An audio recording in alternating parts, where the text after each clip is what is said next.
जय जय श्रीमन नारायण। आज चाहिँ हामी यहाँ नेपालको पवित्र धाम देवघाटमा छौँ।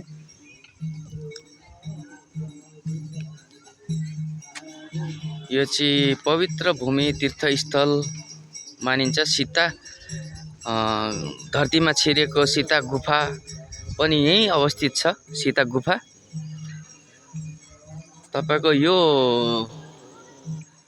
डाँडाको यो उतापट्टि साइडमा भव्य शिव मन्दिर छ र त्यही छेउबाट गइन्छ सीता गुफा, जुन सीता तपाईको धरतीमा छिर्नु भएको थियो। यो पवित्र देवभूमि देवघाट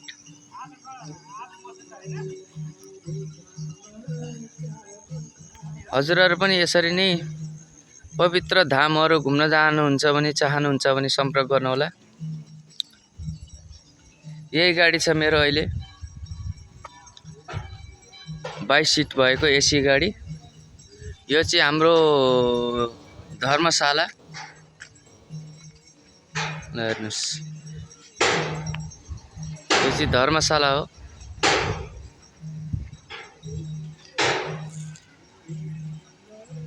यो त्रिशुली